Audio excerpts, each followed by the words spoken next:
these defense deals that are going to be procured while Prime Minister Narendra Modi is in the United States, especially the MQ-9 drones, is going to be putting India at a position of edge vis-a-vis China. Consolidating its position along the frontiers of China, it becomes really important. And also the meetings with the American business tycoons and investors that Prime Minister Modi is having, that also becomes very significant, because all of the people, all of the businesses which are currently running in China, and they're nervous about functioning out of Beijing, they will next turn to India in that case. I think, first of all, there is perhaps far too much focus on defense deals, which are significant. There is no doubt about it. But there's a whole range of engagement which is building between India and United States. Yes. You saw focus on semiconductors, on rare earth materials, on education, research, and so on. Yes. So first of all, I think that is important to understand that the canvas is growing larger and bigger.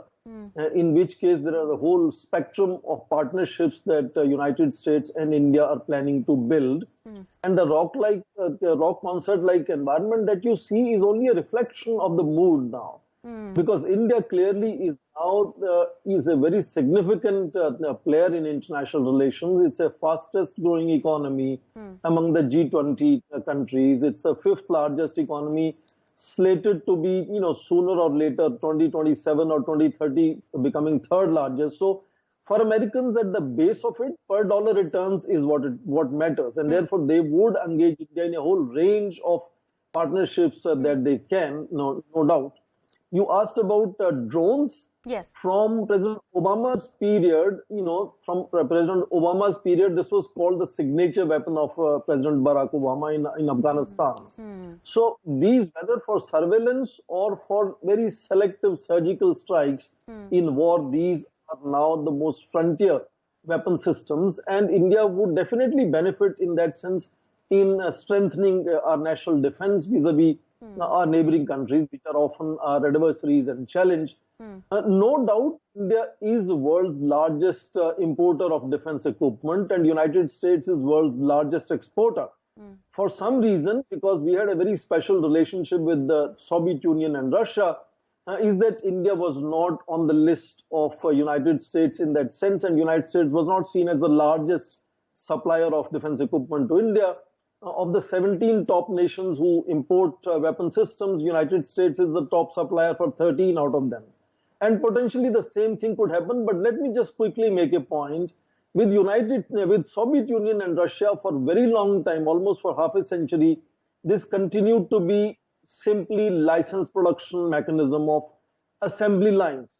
And very gradually, India moved to an example like BrahMos, where there was a joint research and development and co-production. Yes. With United States, we are starting, we are hitting the ground running in that sense, with co-production already being in the picture, and potentially joint research and development would also come in place.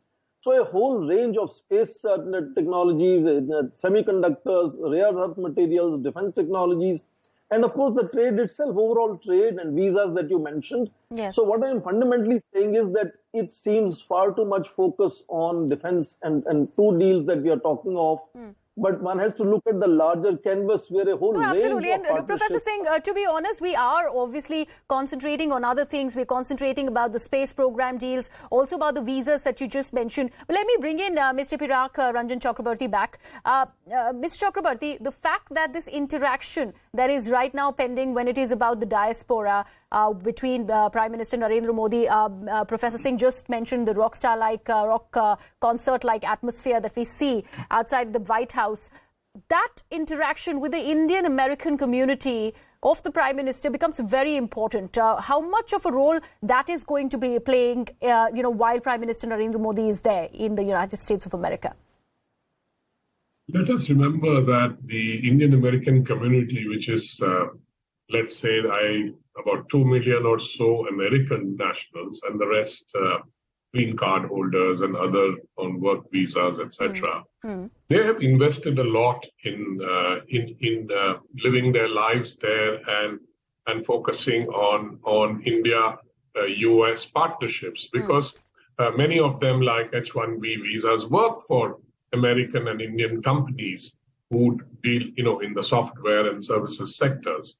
So I think that they have invested a lot, and India recognizes their role and their ability to bridge, not just in terms of cultural and other aspects, but in very hard areas like commerce and trade and investments and innovation and technology. I was told that there are more than 200 collaboration between Indian and American laboratories and other institutions that are currently going on in these areas. So I think there is, as Professor Singh said, the canvas is very large, and we can focus on one domain or the other, but the spectrum is large now, and it is very, very large, and there are lots of people, lots of stakeholders in this. Okay. So I think what has happened is that because of the older technology restrictions, which the US had applied on India because of the nuclear issue, but which of course didn't prevent them from allowing very high technologies to flow into China, because under US laws, China was a declared nuclear power and an NPT signatory, so it did not prevent US laws from blocking certain technologies, dual use and stuff. But they did block it for India because India was not a signatory. So anyway, that problem was resolved, and that is why you see this phenomenal, I think, expansion in the spectrum of activities, bilateral activities. And one thing, the US also, as the president said, decoupling is now not being used. It is de-risking.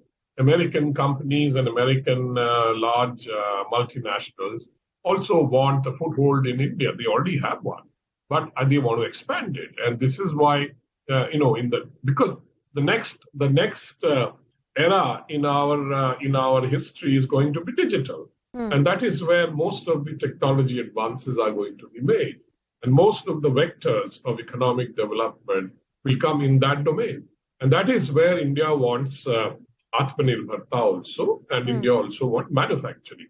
India's low manufacturing in the sense of contribution to its GDP is a factor. Yes. And that is why India wants to attract manufacturing, because India has a problem of unemployment, and we have to ensure that we provide unemployment. The services sector, which does provide a lot of employment, cannot absorb all the people that we have. I mean, those who can work, the young people. So skilling is required. They have to learn new skills. It's a whole very, very complex and a long-term plan. This is not something that came into the open domain overnight, and it's a long game. As I think President Biden said, it's a long game. Absolutely.